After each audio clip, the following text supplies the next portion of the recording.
Hello there and welcome to Slay episode number 40. I'm going to get you caught up on the story and then it's time to go visit the Lynch in Lynchburg.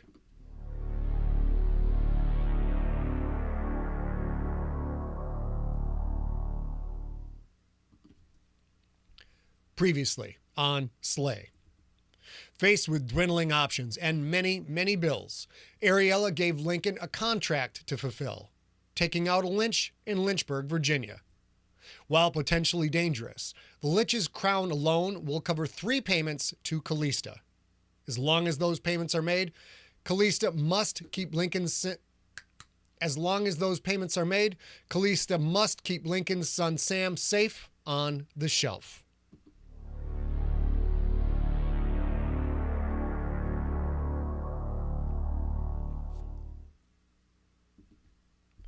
The trip from the men's room in the Old Stone Church to the Totem Plaza in Cordis went without issue. Lincoln didn't even have to leave the plaza. He'd used the totem Ariella had told him to use, and away he'd went, sailing through the blinding white nothingness and the pitch-black infinity toward the target. As he traveled, as his body disintegrated and reintegrated over and over again, he dwelled on Ariella's words. The Lich may have an ear cuff. If you see it, make sure you get it. It could be important. Lincoln knew he should have put his foot down and demanded she explain what it was, what it could do. But he hadn't. Why? Because Ariella had somehow become the boss of the operation. They needed money. He didn't know shit about money. Ariella did. End of equation. The nothing and infinity gave way as Lincoln slammed back into reality. He found himself inside a small hexagonal brick tower. Once upon a time, in the days before plumbing, this tiny building had been a privy, or at least that's what he had been told. No lights for him to see the details. He carefully worked his way around a plexiglass divider meant to keep the curious from trying to walk in the footsteps of giants, so to speak, and descended 3 wooden steps to the ground. In the dark of night, a man wearing an olive trench coat stood there, waiting for him. "Hello, Mr. Franks. I'm Lucius Palmentary." Palmentary had listed the bounty in Baphomet's binder. The guy liked to dress up for work, apparently. 3-piece suit, olive green ascot that matched his trench coat. Black hair shaved on the sides, curled in a left-to-right wave across the top of his head. "I hear you got a lit... I understand you've got a Lich issue," Lincoln said.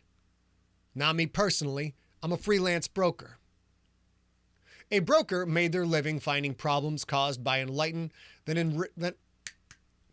A broker made their living finding problems caused by the enlightened, then arranging for said problem to One more try.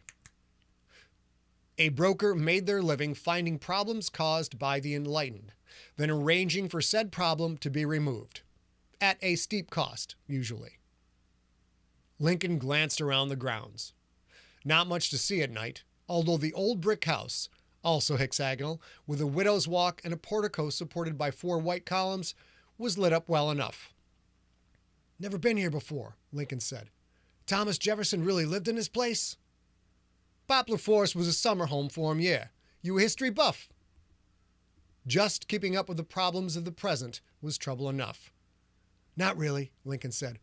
"Although it's kind of cool to show up in a place an actual president used to drop a deuce." Palmentary nodded.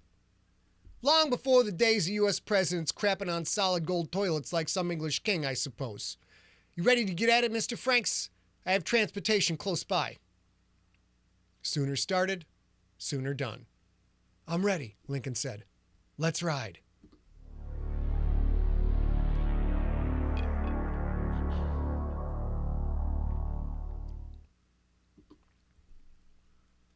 To any unenlightened or purblind, Lincoln rode in the passenger seat of a mid-'80s Chevy Caprice station wagon, wood panels and all. To any enlightened, or anyone who had dosed with a hit or two of Nurple, he was on the seat of a buckboard wagon being pulled along at some 25 miles an hour by a rather flatulent draft horse. "Christ on a crutch!" Lincoln waved his hand in front of his face. "What did you feed this thing? Beefarino?" Not familiar with that brand of feed, Palmentary said. Is it oat-based?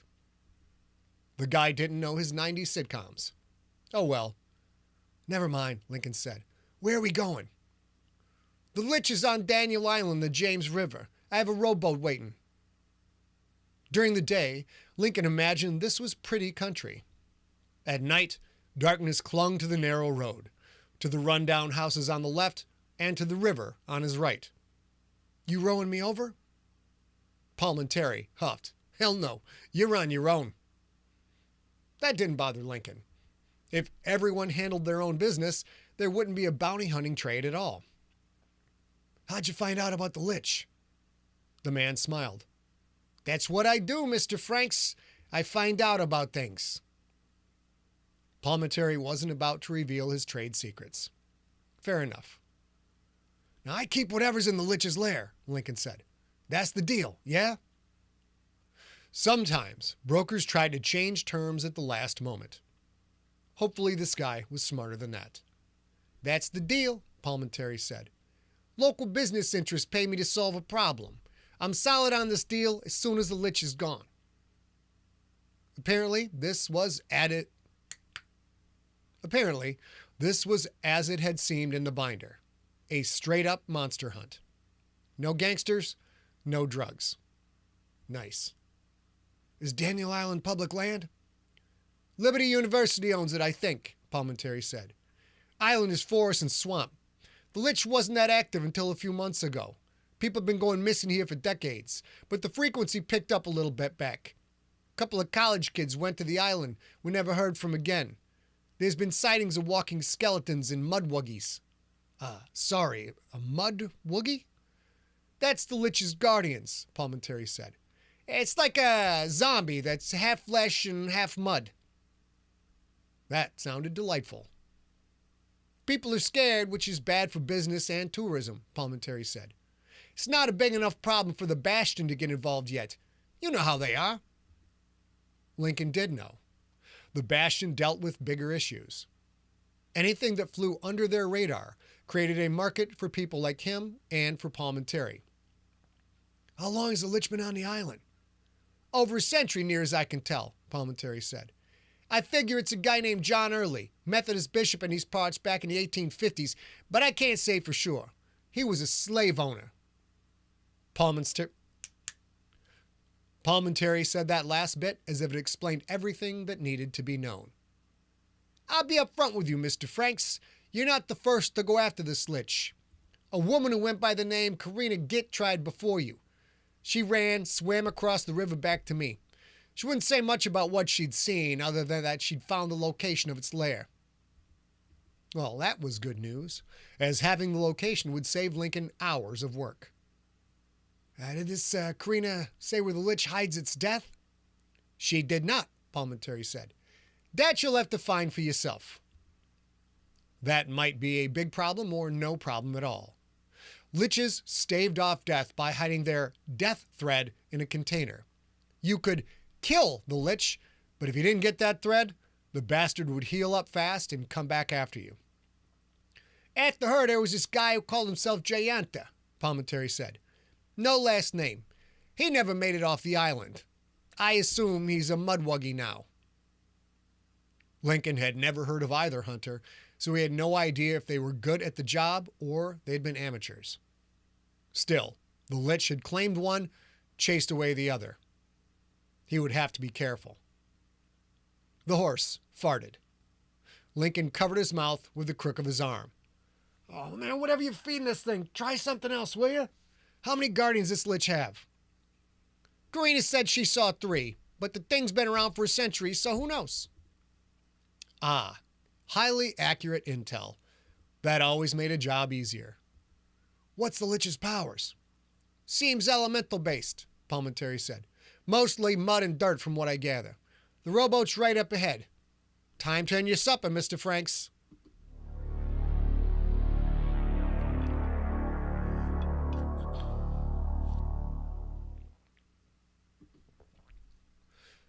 It had been so long since Lincoln operated outside of a city that he'd let his waterproofing meshwork slip.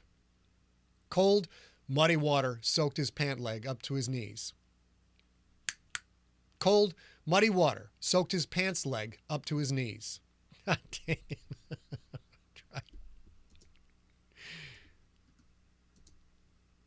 Here we go. Cold, muddy water soaked his pants legs up to his knees. He'd have to scrub his armor clean when he got back. His between cloaks haze of smearl, which others saw as the gray mist that covered his eyes, let him see through the darkness. The haze could turn night to day or day to night. The latter came in handy when faced with blinding attacks like blazes of flame, lightning bursts, or even muzzle flashes. The woods loomed around him like an army of shadowy giants leaning close to snatch him up. There were spots of solid dry ground, but they were few and far between. In some places, the patches of black water were so shallow they didn't top the soles of his armored boots, while in others, they had crotch-deep holes. Lynchburg wasn't a booming metro, but neither was it a small town. The long, wide strip of forested nothing that was Daniel Island seemed out of place. Maybe it had looked just like this before the arrival of the white man. Maybe before the arrival of any man. He had no doubt this cloying, isolated feel was amplified by the Lich's mesh. Creatures that played along the seams between life and death always seemed to like remote places, or at least places that felt remote. Lincoln saw the landmark Palmentary had told him about. Two gnarled oaks, leaning toward each other, entangled with each other. Bits of old brick and stone embedded in their trunks, as if the trees had long ago swallowed up a simple one-room shelter. Where those trunks met was a dark space, as high and wide as a kneeling man. To the unenlightened, it was nothing more than a dark shadow. To Lincoln, however, he saw it as it truly was, a narrow stone stairwell leading down. Too narrow to use his crossbow? Maybe not, but definitely too narrow to properly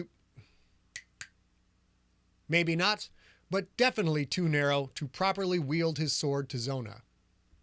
If he was up against earth elementals, the mudwuggies, he needed to blast out as much dirt as he could as fast as he could. He opted for his favorite 1-2 combo. Vepr 12 shotgun in his right hand, its stock folded in, and in his left, his hatchet bastard maker. He had no backup. Stupid way to fight. He wasn't going to operate like this again. Next time he went out, Billy would have to come with, start earning his keep. No Billy here now, though. No Billy, no Magda, no Ariella, no Dragon, not even Palmentary. The rough, chipped, moss, and mold-covered stairs descended much further than they should have. Lincoln counted 50 steps before he hit the bottom, which put him well below the riverbed. He moved forward. The ceiling dripped. The walls beaded with water that gathered and ran down in rivulets. It was like being in a tunnel dug for a sewer before the concrete pipes were put in.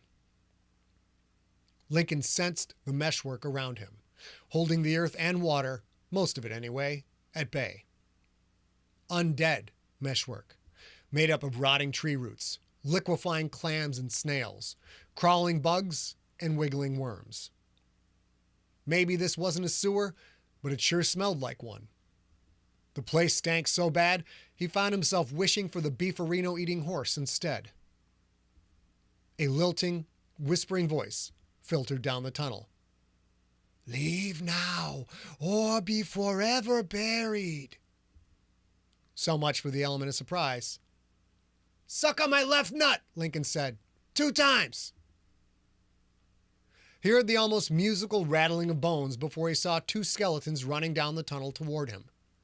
They weren't the bleach white of the movies, but instead were filthy with wet dirt, crusted lichens, and stained by algae. Scraps of dried flesh clung to their bones, made interesting web-like patterns between their ribs.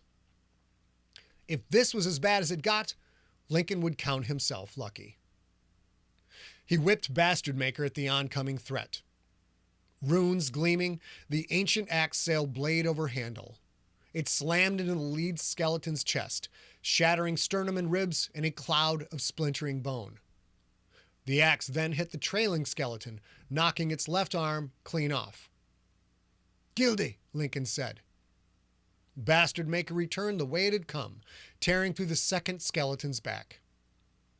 By the time the haft slapped hard into Lincoln's palm, both skeletons were ruined piles of stained bones.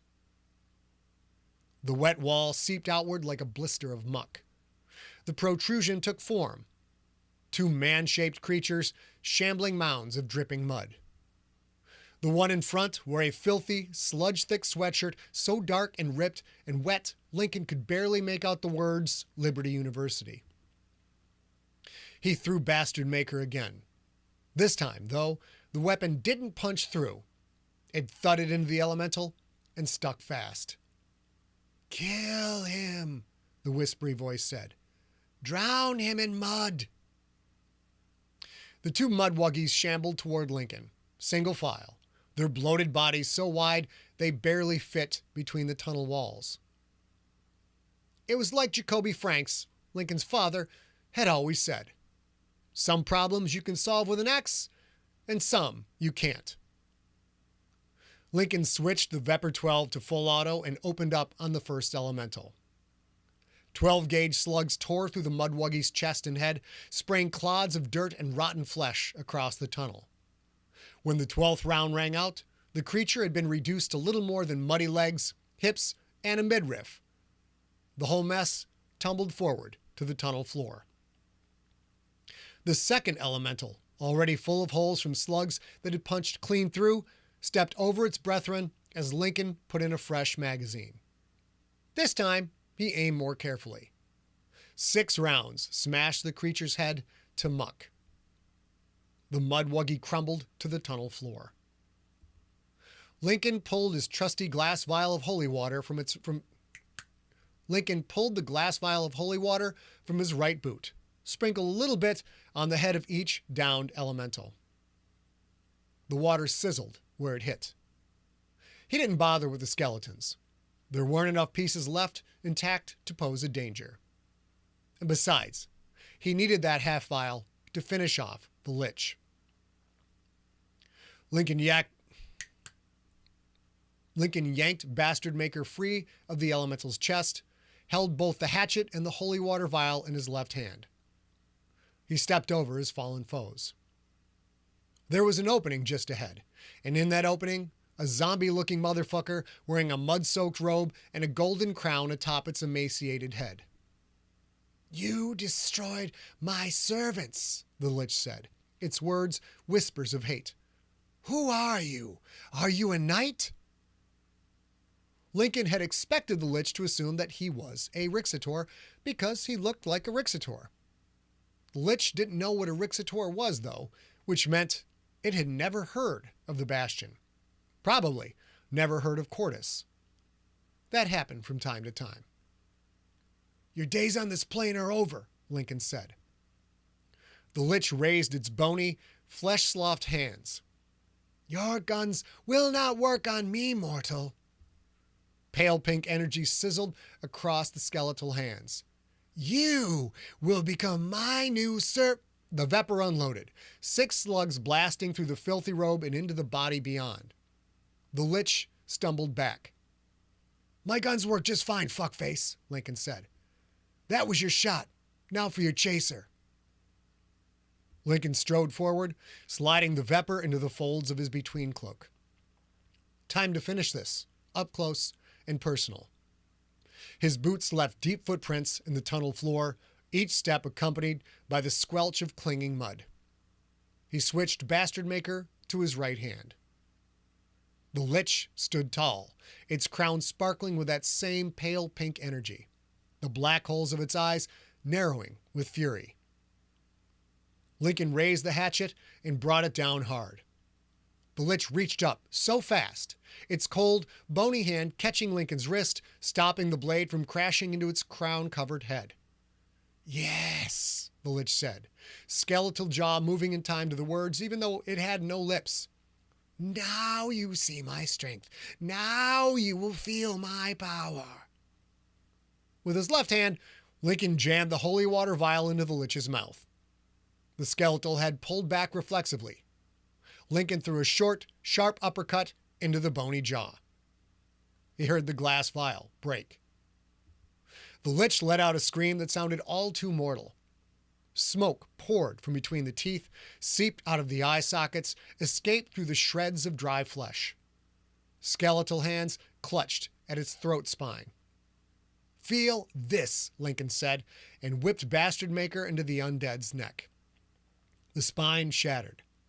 The severed skull spun, sending the golden crown into the floor's mud. The skull splashed into a thin puddle, holy water steam still rising up. The body fell limp. Lincoln knew he only had a few seconds before the creature pulled itself together. He looked around the small room. Shelves of rough, rotting wood. A small table and a chair, tiny scraps of white paint still clinging to a few spots. There, on the top shelf, a glass jar with some kind of glowing pink snake writhing inside, writhing as if in agony. Could it be that easy? The severed skull rolled across the floor. With an audible click, it attached itself to the heavily damaged neck spine. Pink flashes coursed across the robe-covered body. The Lich's arms moved. It started to rise. One step brought Lincoln to the jar. He raised Bastard Maker, whipped it forward in a fast, short arc. The blade shattered the glass.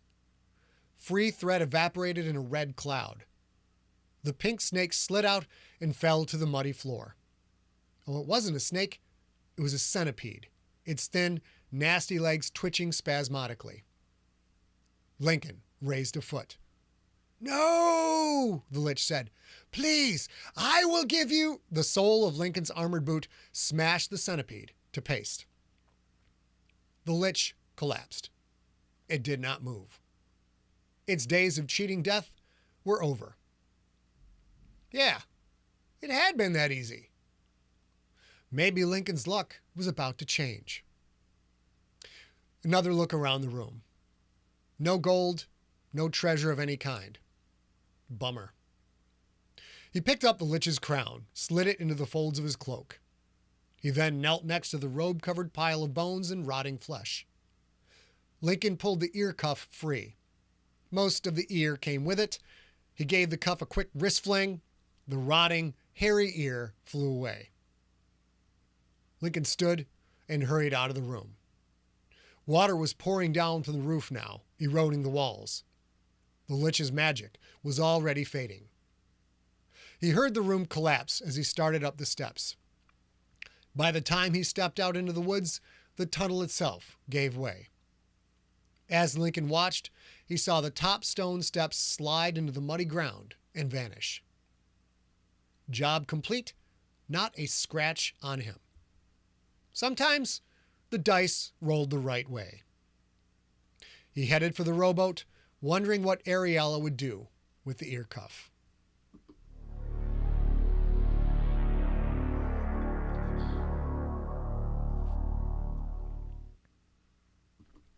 That was episode 40 of Slay, and because I know numbers, next time we'll be back with episode number 41. Till then, take care of yourself, and I will tell you another story soon. Come on up, babe. Got off to a bit of a rough start there. The pants leg thing really threw me, you guys, because I'm like, his pant leg. Okay, so does that mean he only has one leg? His pants leg. Does that mean he's got two legs in one pant or two pants in one leg? And then I knew all of you guys were probably making dick jokes in the comments. I didn't have to see it because I know you. I know how you think. Probably making dick jokes, be my guess. So here we go. What do we got here? All right. A is coming on up. Back to me. Quit this. Go to the chat. Hello, everyone.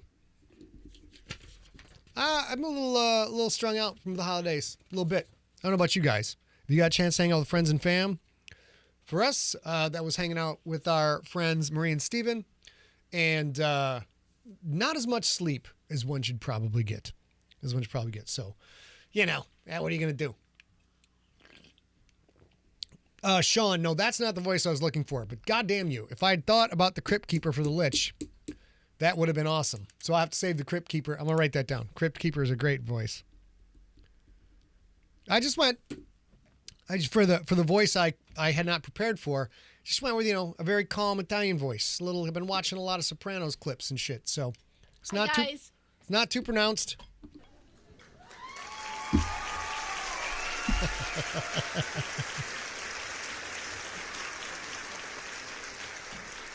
Your chair's right in there, Peanut.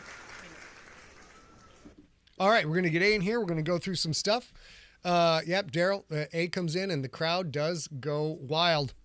So that was, I enjoyed that chapter. So many times with my work, when the protagonist does something, there's often so many complications and setups for other things. Why we're definitely setting some shit up. You can probably tell. Hello, Joshua. It's straightforward because sometimes your character just needs to be a bad motherfucker. It's kind of the way it goes. He's a bad motherfucker. Lincoln is. Look at this. Everything's good. Let's turn this off. Oh, that's super bright on your side. Gosh, it's like perfect over here and super bright over there. Let me work on that. Get your microphone out. Let me get you. Hold on. Let me get you up, queued up here, babe. And my headphones too. I knew I forgot. I'll get that. I'll get all that. So you just talk. I guess I'm going to talk. I don't know if you can hear me. Yeah, they can. And I'm going to try and watch and see if you do. So I'm not sure if you guys had holiday festivities over the last few days, but I did. We did. You may have. Yeah, that's the right idea. What? You may have seen photos. I got a crazy ass hat from my good friend Allison. I will show it to you on another Sigler in Place. I forgot and already put it in its carrying case, so I didn't take it out for today. But it's a whole ass Christmas tree. It's like 13 inches tall. That's good. Up bright a little bit. A little brighter. A little brighter. A little brighter. One more brighter. You're glowing like crazy, don't you think so? Yeah, I know, but this one will make me... See, that makes me the normal color, right? All right, you got it. Yeah. So I'm about to put on my headphones so I'll be able to hear if you guys can hear me. And we'll carry on. We're doing it live. Our very high-tech CNN studio. Now I'm going to lower this so that our cameras don't shake. We use a rolling file cabinet and put that under the desk. Because, this is how you win Emmys, bitches. This is how you win Emmys. All right. A little bit like this. All right, ladies and gentlemen. Now, can you scooch a little bit more toward me, honey? I can, but this is very wobbly, so I'm trying to fix it first. Sure. There we go. That should do the trick. All right. Well, we'll do our best. Hold on.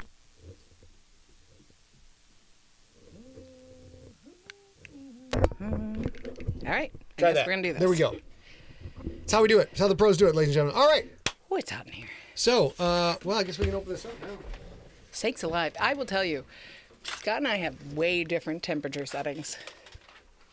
Yes. A is a cold-blooded. Check it and see. Believe it or not, I'm the cold-blooded one. I got a fever of 103.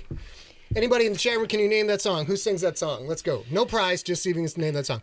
All right, so we're going to cover, we did a live read today. There is a junkie who needs a little bit of help, so we're going to talk about that person, and then we're just going to, then we'll move on to our housekeeping. And then we'll just chit-chat. That's what we're going to do. And I'll let you know about what's coming up. Just see if you can name that song. Oops, sorry. What's coming on the schedule of Stank? Okay, so let's go back to Maine. So while I have all of your attention, it is the holiday season. We have a junkie, Laramie Taylor, who has his wife just passed, and Laramie is a quadriplegic artist and is longtime junkies in OJ. He didn't attend Siglerfest, but he would visit. He came to one. Siglerfest adjacent things while we were there in Vegas. His spouse, Sylv, just passed, so he has lost his best friend and his primary caretaker. Mm-hmm. So the main way he makes his money is doing caricatures in the Vegas Strip. He does all the artwork with his mouth. Yeah. Important to note, Laramie has been a fan since the podcasting days and does all of the work he does with his mouth because he is quadriplegic. So you guys may have seen his name here and there in Siglerverse, but the strip is dead from January until March, and he's doing everything he can to stay in his home because he lost his spouse, and that's a very taxing time on him. So frankly, if you guys got some extra cheddar to share, this man could use an assist. I'll add one more note. His wife still recently died during a procedure to deal with her ongoing cancer treatment. She died during the procedure, it seems. And because they did a GoFundMe to help with their expenses while she was going through chemotherapy, they lost their government assistance because the government assistance wasn't enough to take care of the issue of her having cancer and having to go back and forth to cancer treatments and stuff like that. But asking for GoFundMe and making that money made them ineligible for government support. So now Laramie is on his own, and as yet has not yet passed the threshold again to apply for government support again. So if you are looking, you can go to GoFundMe if you have an account there or not, and you can search for Laramie Taylor, Larime, just like I have down here in the lower third. I also set up a little shortcut bit.ly link. If you're writing this down and looking at it, it's case sensitive. So it is actually the caps and then the lowercase j. So this is the page. If you go there, you will see this. He's banging away, doing the best he can. There's some updates on his story here, and I'm not gonna lie to you guys, it's a very sad story. So this is, and Laramie is kind of a baller when it comes to art. He's done all of this work. Here he is being featured on an Image Comics site. This Voices of the Dark. I actually got a character in this. I had a character in Voices of the Dark. It was great. I got murdered. You did. So fucker turned it around on me. Usually I am the one who does the murdering. I am the one who kills. So he did kill me, and I did go out and see these comics were available. They don't look like they are available, but right now, I don't think they're currently available. If you got some extra, this guy could really use a helping hand. So go check that out. Again, write down that bit.ly link. That is bit.ly/3 capital RTL 4 capital V lowercase j, or go to GoFundMe.com, search for Laramie Taylor, LARIME TAYLOR. There we go. And let's get back to the main. We'll turn that on. We'll pop that back up later on. Yes, you guys do know it was 70s supergroup Foreigner. Foreigner, yes. Hot-blooded! Well, I just went up a little higher than it. Yeah. You did. So it's great stuff. Yeah, Nyoka, it's a tough situation, and this dude is just like, dude just wants to stay in his home, man. That's the thing he's after right now, stay in his home, and he's a scrapper. I got to give him that. He's definitely a scrapper. Yeah. And that Voice in the Dark comic, which I'm not sure if it's available in a physical copy, and Scott, you looked for it and you said you don't even think it might be on. I just did a quick search. Yeah, and you couldn't find it. And I'm supposed to chat with him, but the holidays I frankly have not had time. So the Voice in the Dark, that comic series also is a fairly representative series. If you look through the eyes of the artist, there are lots of diverse characters. There are characters with disabilities. There's LGBTQIA characters. There are like normal, what we would call the normal fare of comic books and stuff like that. So there's superheroes and there's villains and there's able-bodied people and there's disabled-bodied people, and it's representative of the life that Laramie leads. So if you guys have a little extra grace and funds at this time of year, please either share that or maybe make a donation, and that will help keep Laramie in his home, because as a quadriplegic, he has to be able to literally take care of activities of daily life, and he can't do that unassisted. He can do that vaguely assisted. He doesn't need a ton of help, but he needs a little help. So he's done a lot of work already.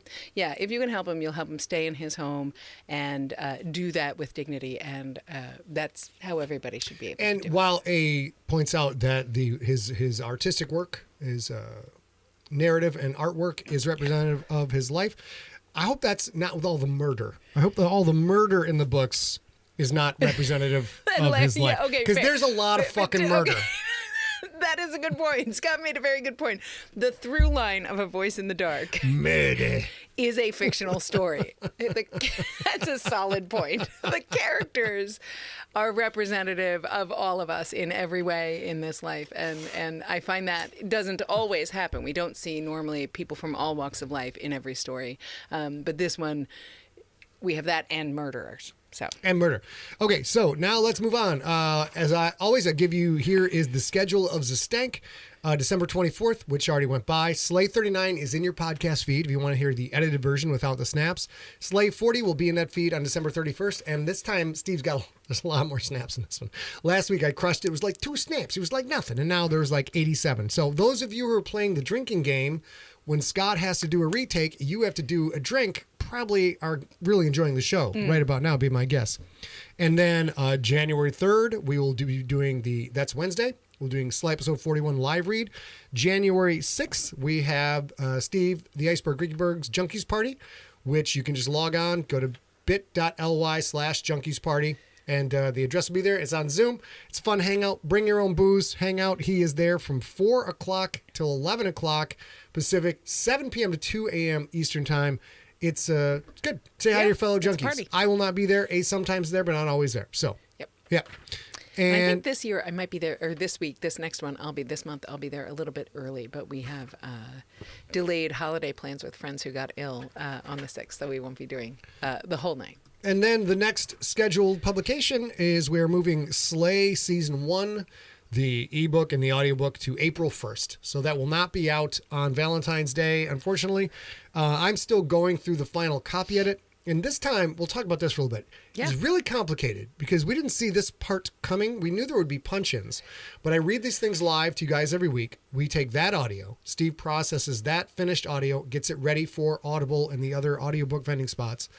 And then when Rob Otto and John Viscara and A. Sigler went through and did the copy edit on the print version, they found a few things that needed to be changed. I now, as I'm writing season 2, see things that need to be properly explained in season 1, etc. So now I have to go through, and it's not just change the words. I have to go through, change the words, leave a note to Steve. Here is when you were listening through this part of the pre-recorded audio, you need to punch this in, check this, make me do this, have me replace this thing over here.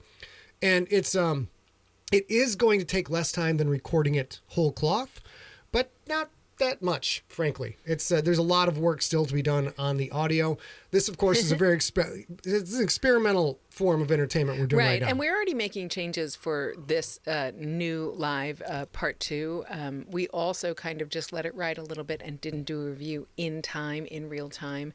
And this time around, this is only the second episode of the second season, so it's 39, but it's also season 2, episode 2.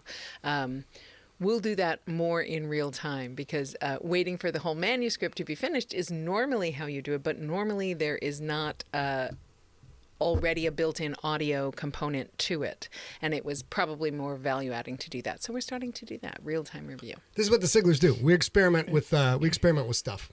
Sometimes it's live audio recorded and then edited after the fact. Sometimes it's putting a squirrel leg on a rabbit and seeing if that'll work. But a lot of experimentation. That's double trouble, isn't it? What double trouble? What are you talking about? That story you wrote about the island of Dr. Moreau. Oh, yeah. Audrey 2 is kind of that. Audrey 2 is kind of like that. And that's it. And then the only other thing before we just dive into chit-chat and talk about whatever you guys want to talk about is go back to books. Ladies and gentlemen, we are very close. If I could find the right button here. God damn it. There we go. We're very close to 500 ratings for The Crypt Shakedown Book 1 over on Audible. I have not peeked at Amazon lately. I'm sure there's a few there. But once again, if you've read The Crypt, or listened to The Crypt, go to Audible and rate it. Would love your rating there. While you are there, click on the other ratings and make sure you click helpful on the other 5 stars because that gooses the algorithm. And that means more people who would like my stuff based on the fact that they like other stuff that is similar to my stuff. You're going to make other people happy by helping them find my work. And if you haven't listened to The Crypt yet, if you haven't read The Crypt yet, I don't know what to tell you, Bubba. I don't know what to tell you. Your parents, be they living or dead, are ashamed of you. They are ashamed of you. Your parents are ashamed of you. That's my Crypt Keeper. I got to work on it. So there we go. So that's it. Now we're moving on. What do you guys what do you guys want to chit chat about? Let's go. That's how intensely I prepared for today. It's been a very big year. Under the weather. Yeah, and you have mentioned that a few times. You have been under the weather. What do you look for, babe? Well, I can't say out loud, Oh, so you're okay. going to have to Can't talk. say out loud. Yeah. So I now have to vamp, which of course never, ever happens. Yes, the crypt does make a late Christmas present or a timely New Year's Eve present. So all your people who need to read more or listen to more stories and have fun, it's a good present. It's really just the way to go. Jude says that has nothing to do with your books. Sometimes you got to put a squirrel leg on a rabbit and see what happens. And if you give them a turtle shell, like that's a little bit more of a complicated operation. I've only done that successfully twice. The 3 times it didn't work out, it was not pretty whatsoever.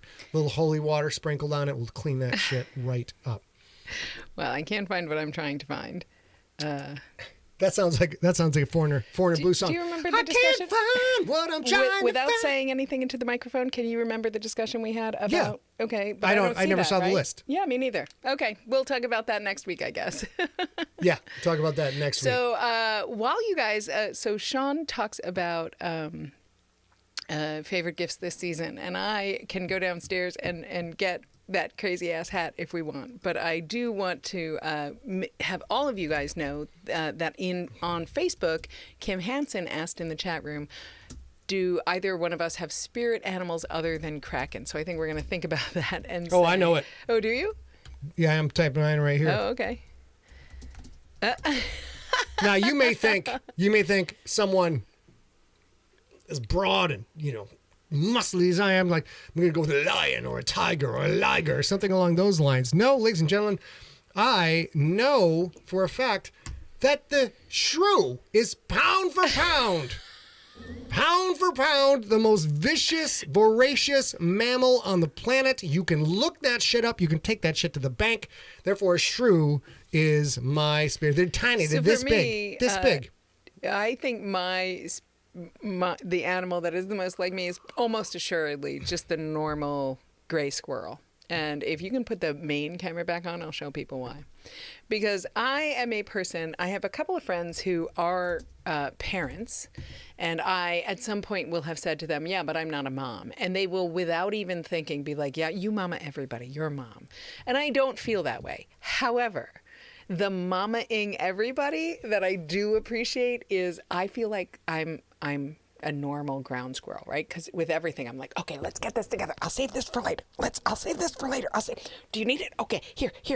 And ground squirrels, at least in North America, they kind of resource share if they can remember where they hid their resources. And that feels a lot like me.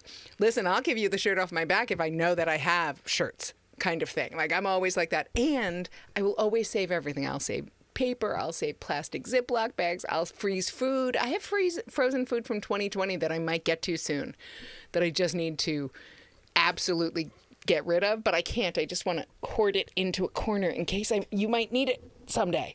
So I feel like I'm a squirrel. All right. That's good. So that's a question I did not expect we would get this evening. No. What else is going on? So right now I am, as I mentioned, going through the final draft of Slay Book 1 or Slay Season 1. And we're doing Slay Season 2 as we go. Rob Otto now gets the chapter every week. He's supposed to get it Friday, but frankly, he's gotten it Tuesdays, like the day before. So he has to turn and burn on that shit pretty quick. He's catching a lot of stuff, but it's a very interesting format. And now reading back through the copy edit of Slay Season 1 has...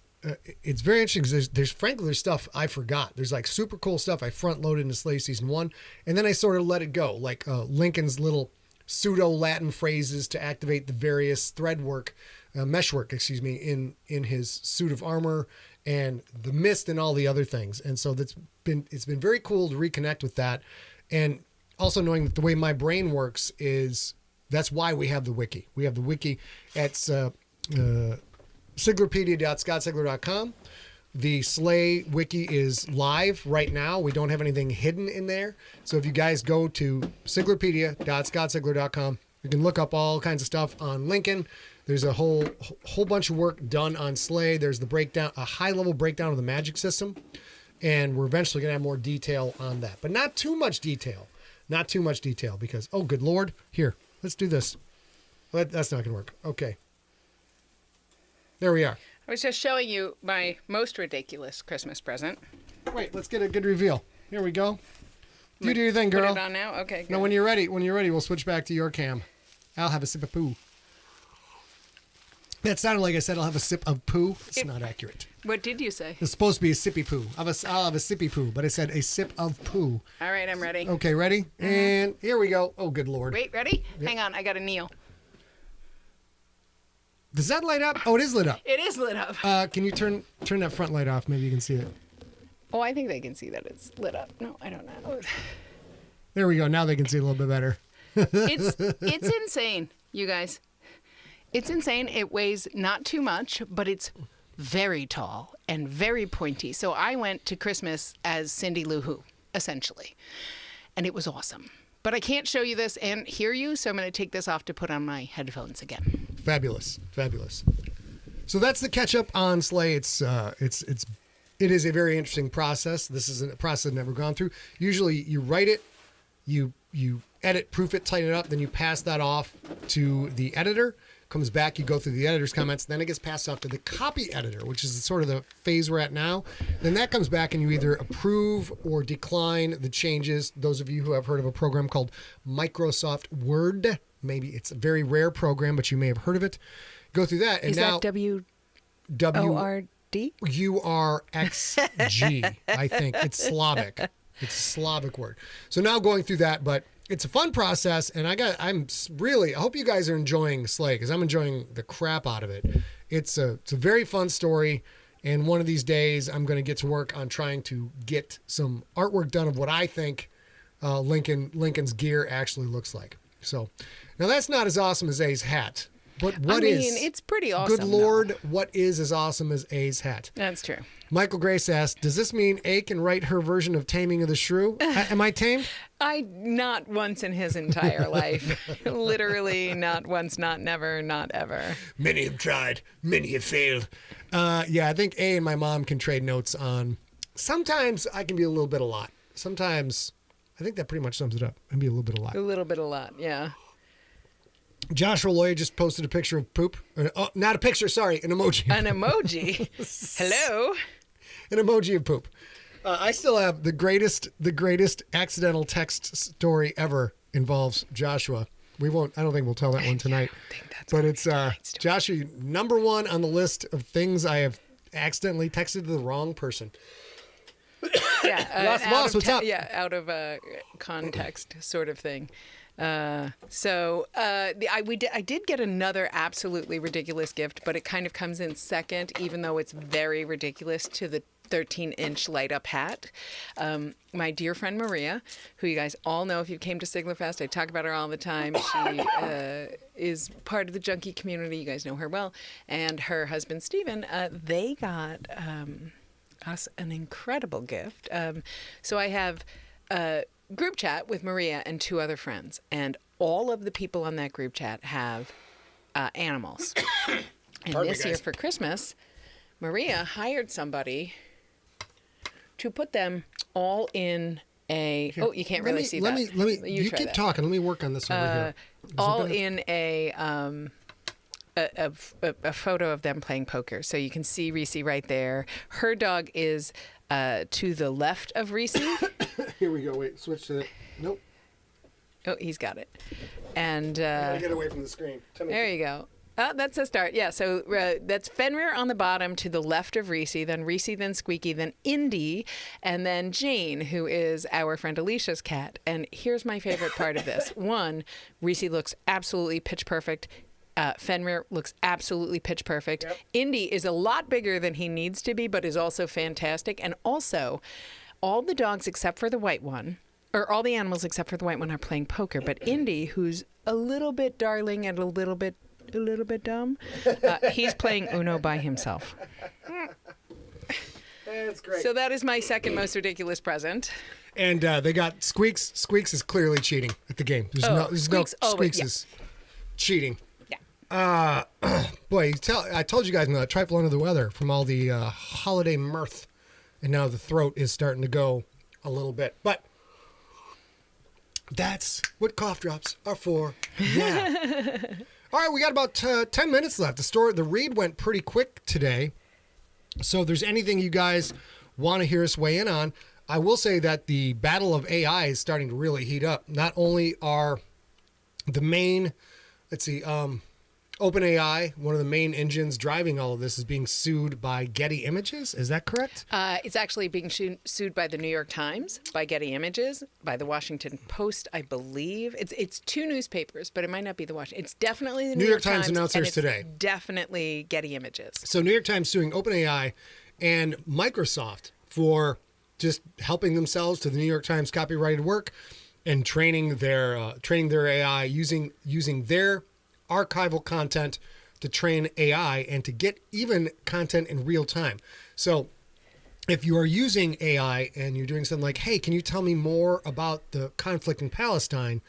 AI is literally going out and reading the New York Times and other sites and then coming back and giving you this data in real time. So that's a very interesting thing because you can't do that. That's even though that's basically what blogging has been and social media has been forever. I would like to point out we did forget to mention one very important thing. Do you know what that is? No. Michael Grace pointed out in the chat room. What's that? 1 second.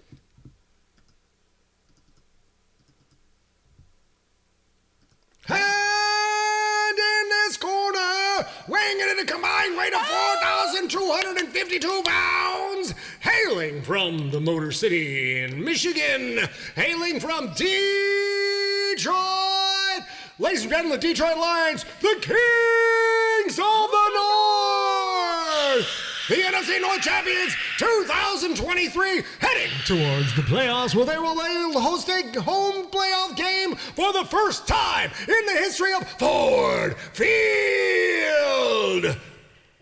I should have took video of when the Lions, Melifume intercepted the last pass. I lost my mind. I lost my goddamn mind. So you guys know this year, at the beginning, this month even, at the beginning of December, on December 3rd, we watched the Lions win against the New Orleans Saints live in New Orleans. And it was epic. It was so fun. We were with our dear, dear friends, Dr. Daniel Baker, PhD, and his absolutely Dr. PhD, gorgeous wife, Abby. And we were there in New Orleans. And the whole trip, this entire month has been great for us. It's been such a difficult few years, but this past month has been so good. We have not tested so much for COVID in our entire lives as we have tested this month because we traveled all over. But when we were in New Orleans, Scott, the entire time at Saint Stadium was like the entire time, even though they got 3 touchdowns in the first 4 minutes of the game. But it turns out he was right because the Lions have a way with things. And so they get 3 touchdowns in the first 4 minutes of that game against the Saints. They're 21 points up. And a field goal. And a field goal. 24-0. And Scott, the entire time, was like, I'm not sure. And his BFF, Dan, who has also been a lifelong Lions fan, is like, okay, pump the brakes. And he's like, I cannot do the pump. And then in the middle of the game, it got very close. And I think they only won by what, like 4 They won by 6. 6 points, yeah. So they did. He wasn't necessarily right or wrong, but we did secure the win. Hey, Ross the boss, why don't you cry yourself to sleep on your Super Bowl ring pillow? All right, that's just, I wish the Seahawks could do better. Cry yourself to sleep on your Super Bowl ring pillow. And if you don't have a Super Bowl ring pillow, get a goddamn Super Bowl ring pillow, because if the Lions ever win a playoff game, I'm getting a playoff ring pillow. Anyways, so the Lions have won 1 playoff game in my entire life. Now, you may look at me and say, but Scott, you're only 19. That's not that big of a deal when you compare it to, say, the Browns. No, people say all the time, like, you just look so young. I just shaved my luscious locks for no particular reason at all. But anyway, so that is fantastic news. I should have thought to share that with you guys. The Browns are not only in the playoffs, Don. Well, not technically. They need 1 more win to get in the playoffs. The Browns could finish up with the best record in the AFC, which means the Browns could sit on their country ass, skip the first week of playoffs, host a game. That's the goddamn Cleveland Browns we're talking about. The Cleveland fucking Browns. And if the Lions win out, which they won't do, and the 49ers lose 1 more game, which is possible, the Lions, the Leos, would be get the home week bye of the best record in the NFC. But nobody cares. Nobody cares about that. All we care about... care. Lions making the playoffs. Do. Lions.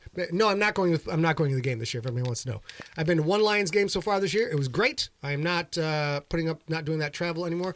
Ross, you should be angry by that. Absolutely should be. And angry. also part of the reason, no matter how they win in the next couple of weeks, that Scott is not going to go to a game is that he went to the Lions playoff game in New Orleans, and they they lost. did not win, so he will not go this year. Let's get this straight. I went to one Lions playoff game. They lost. I am no longer allowed to go to any Lions playoff games.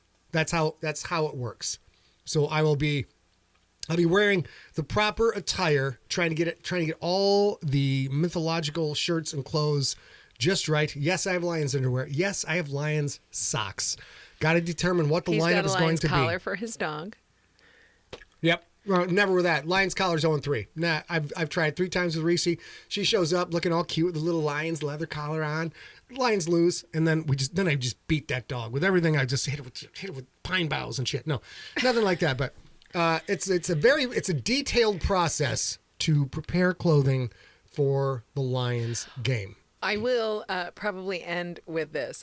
We will next, in January, we'll talk a little bit about the year in review for Empty Set. We had a very nation-building year, putting out books, building the business, rebuilding the business, things like that. We didn't, of course, we're still not doing a ton of travel, but some. We'll talk about that next week. But I will say this. We, as I just mentioned, have had a very busy December. And especially this last week or so, my brother is in California. My sister-in-law was in California until yesterday. We had a time to spend with our my whole family, which was very, very nice and really special. But my dogs have had the fuck enough with me. Today I took them to Dog Beach. With friends of ours who are in town. Like I said, my good friends Mary and Steven are in town, and my good friends Jamie and Eric are in town. Jamie grew up here, so she and her husband are back for the holidays. Marie and Steven came down to visit for the holidays, and today we all of us took the dogs to Dog Beach.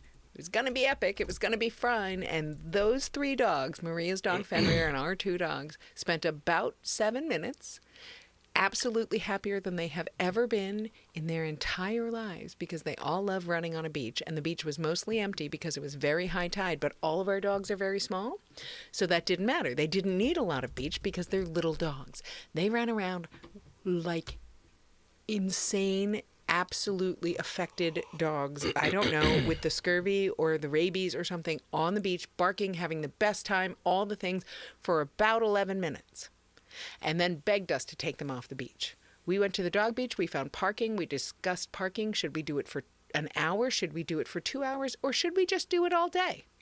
We did it for 2 hours. They spent 11 minutes running around on the beach. They're and efficient. Now they're done. They're very efficient. They got to go back home and cheat at poker and play Uno. D79 says they're very disappointed in their Chiefs. Dude, you're still going to make the playoffs. Still going to cheat. Cry yourself to sleep on your entire modular furniture living room set that is shaped like your 3 Super Bowl rings your franchise has. You know, get your Hank Schramm blanket. Just pull it up nice and tight over your shoulder and just feel the warmth, the warmth of the whole thing. So no, I do not feel sorry for you, Chiefs. Not one goddamn bit. Not one goddamn bit. So we will see you back next week.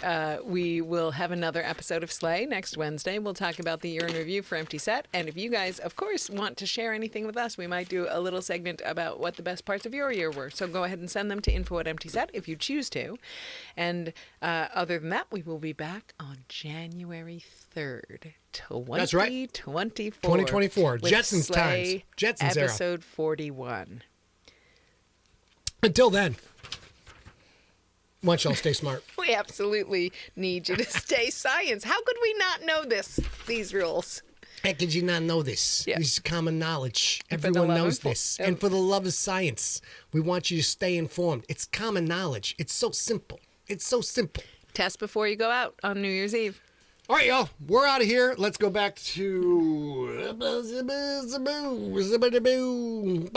bozzy bozzy bop, zitty bop, because you can all kiss off into the sky. Do you want to toast them for the New Year? Oh, Yeah. since we will not We'll see do you that. bitches on New Year's Eve, We love you. we love you. Here's to you. New Year's Eve. Drive safe. Remember, it's amateur night, and there are fucktards all over the place. Don't get hit by somebody else's car, and mind your P's and Q's. We're not Mind even your going P's and Q's. Happy New Year. Cheers. And now you may all kiss off into the sky.